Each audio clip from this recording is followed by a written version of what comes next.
Alright, এখানে একটা programme set করা হয়েছে, দেখেন এটা জাভাস্ক্রিপ্ট দিয়ে করা হয়েছে। সেটা হচ্ছে এখানে আমরা যে অ্যামাউন্টটা দেব, সাথে পার্সেন্ট যেটা দেব, টিপস হিসেবে যত টাকা দেব। মনে করেন আমাদের মোট আমাদের আমাদের প্রিভিয়াস বিল ছিল হচ্ছে কি, মানে ক্লিন বিল ছিল হচ্ছে 500 টাকা। হ্যাঁ, তো আমি এখানে টিপস দিব, মনে করেন কত, 20% টিপস দিব। ঠিক আছে, 20% টিপস দিব। তাহলে কত টাকা আসতেছে? তাহলে আসতেছে হচ্ছে আমাদের 500 টাকায় 20% টিপস হচ্ছে 100 টাকা। তাহলে আমাদের 100 টাকা টিপস সহ টোটাল অ্যামাউন্ট আসছে 600 টাকা। তাহলে এইরকম একটা ফাংশন আমাদের প্রতিবার হিসাবটা ক্যালকুলেট করে দিবে। সেটা হচ্ছে আমাদের এখানে আমরা মনে করেন একটা রেস্টুরেন্টের বিল, এখানে ম্যান্ডেটরি আপনাকে টিপস দিতে হবে সামথিং পার্সেন্ট। এখানে মনে করেন 500 টাকা খাইছি বা 5,000 টাকা খাইছি, এর উপরে 20% টিপস দিতে হবে। তাহলে এখানে আমাদের কত আসছে? 5,000 টাকায় টিপসে হবে 1,000 টাকা, 20%। আর হচ্ছে মোট বিল টিপস সহ এইটা এখানে সাম করে দিবে 6,000 টাকা বিল। ঠিক আছে, এর পাশাপাশি এখানে কি হবে দেখেন। এখানে যদি 1356 এটা দিই, সাথে 20% টিপস দিই, সেই ক্ষেত্রে আমাদের এখানে দেখেন 271.20, 16 এত টাকা টিপস আর মোট অ্যামাউন্ট এটা। ঠিক আছে, এখন হিসাবের পরে এখানে আমরা কিন্তু লাস্ট অ্যামাউন্টটা দুইটা নিছি, লাইক 20 পয়সা। এখানে এটাও সিলেক্ট করে দিতে হবে যে কত অ্যামাউন্ট নেবো, কারণ এখানে 20, 25, 26 এত পয়সা থাকতে পারতো প্রচুর। তো সেই ক্ষেত্রে এটাও প্রিন্ট করে দিতে হবে। এখানে আরেকটা জিনিস, সেটা হচ্ছে এখানে ক্লিয়ার বাটন ক্লিক করলে সব ক্লিয়ার হয়ে যাবে, এবার নতুন করে আপনি বসাইতে পারবেন। সো এইটা আপনি কিভাবে করবেন, এটা জাভাস্ক্রিপ্টে করা হয়েছে। প্রথমে দেখেন আমাদের মার্কআপটা প্রয়োজনীয়। এই মার্কআপটার সাথে আমাদের এখানে কি করা হয়েছে, এই ডমের সাথে কানেক্ট করা হয়েছে। এরপর আমরা একটা ফাংশন ক্রিয়েট করছি, ওখানে কি করছি, প্রথমে এই দুইটার ভ্যালু বের করা হয়েছে, এটার ভ্যালু নেওয়া হয়েছে।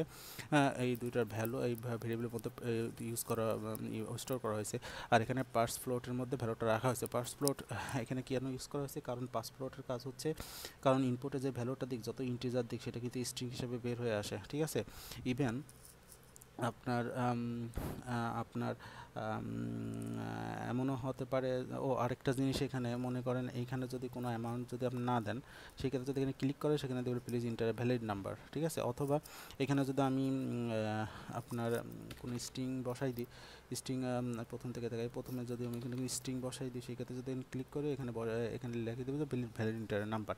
ঠিক আছে, এটাও সেট করতে হবে। সো এখানে দেখেন আমাদের প্রথমে এইগুলো অ্যামাউন্টটা নেওয়ার পরে ইনপুট থেকে সেটা একটা পার্স ফ্লোট ফাংশনের মধ্যে রাখা হয়েছে। পার্স ফ্লোটের কাজ হচ্ছে কি, স্ট্রিংটাকে ইন্টিজার করে দিবে। ঠিক আছে, আর হচ্ছে কি, ইন্টিজার ভ্যালুর পরে যদি কোনো স্ট্রিং থাকে, সেই ক্ষেত্রে সেই স্ট্রিংটা বাদ দিয়ে শুধু ইন্টিজারটা দেবে। তবে এখানে সেইটা কাজ করবে তখনই যখন আমরা এই পার্স প্লটের মধ্যে ডিরেক্ট ভ্যালুটা বসাবো। কিন্তু এখানে ভ্যালুটা আসতেছে একটা মাধ্যম হয়, সেটা হচ্ছে বিল অ্যামাউন্ট ডট ভ্যালু, মানে এই বিল অ্যামাউন্টের ভিতর থেকে এটা আসতেছে ডিরেক্ট। এখানে ভ্যালু বসালে সেটা কাজ করবে, সেই ক্ষেত্রে ওটা আমাদের দরকার নেই, আমাদের চাচ্ছে শুধু ইন্টিজার করে দিই, শুধু ইন্টিজার করে দেওয়ার জন্য পার্স প্লট ইউজ করা হয়েছে।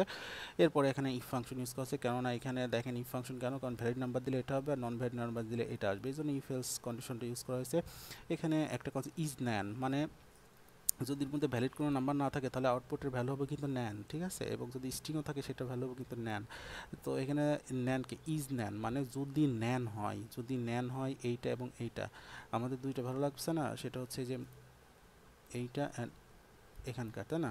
যদি এই দুইটার ভ্যালুর মধ্যে কোনো একটা ন্যান হয়, এটা কিন্তু মানে দুইটার মধ্যে যে কোনো একটা ন্যান হলেই এই কন্ডিশনটা অ্যাপ্লাই হবে। মানে ইজ ন্যান মানে যদি এটা ন্যান হয় তাহলে ট্রু, আর ট্রু না হলে ফলস হলে এই কন্ডিশনে আসবে। তাহলে কি ইজ ন্যানে যদি এটা দুইটাই ন্যান হয়, মানে ইনভ্যালিড হয়, তাহলে ইনপুট সেক্ষেত্রে এটা প্রিন্ট করবে। আর এলসের মধ্যে বাদ বাকি কন্ডিশনটা দিয়েছি, সেটা হচ্ছে দেখেন কি ওই যে এখানে সূত্রটা, আমরা চাচ্ছি কি যত অ্যামাউন্ট হবে সেটা পার্সেন্ট করতে, তাই না? তাহলে যত অ্যামাউন্ট সেইটা এর মধ্যে আছে ভ্যারিয়েবলের মধ্যে, আর টিপসে যে অ্যামাউন্টটা বসাবো সেই অ্যামাউন্টটা এর মধ্যে আছে, আসলে দুইটাকে আমরা গুণ করব, গুণ করার পরে 100 দিয়ে ভাগ করলে সেটা বের হয়ে যাবে, সহজ একটা সূত্র, এই সূত্রটা বসাই দিলে হয়ে যাবে। এরপরে এই দুইটাকে আমরা যোগ করে দিছি অ্যামাউন্টের সাথে। তারপরে এখানে কি করা হয়েছে, টু ফিক্সের মাধ্যমে আমরা কি পার্সেন্টেজের পরে কত থাকবে, কত একটা অ্যামাউন্ট চাই, সেই অ্যামাউন্টটা টু ফিক্সের মাধ্যমে করা হয়েছে। এরপরে এটা প্রিন্ট করা হয়েছে দেখেন টেক্সট এর মাধ্যমে, এবং ক্লিয়ার করা হয়েছে দেখেন ক্লিয়ার বাটনের মাধ্যমে বিল অ্যামাউন্টের ভ্যালু, এই বিল অ্যামাউন্টের ভ্যালু ক্লিয়ার হয়ে যাবে, ভ্যালুটা ব্ল্যাঙ্ক হয়ে যাবে, এবং টিপিনের ভ্যালুটাও টিপের ভ্যালুটা ব্ল্যাঙ্ক হয়ে যাবে, সাথে টেক্সট ব্ল্যাঙ্ক হয়ে যাবে। ক্লিয়ার? সো এই হচ্ছে ব্যাপার।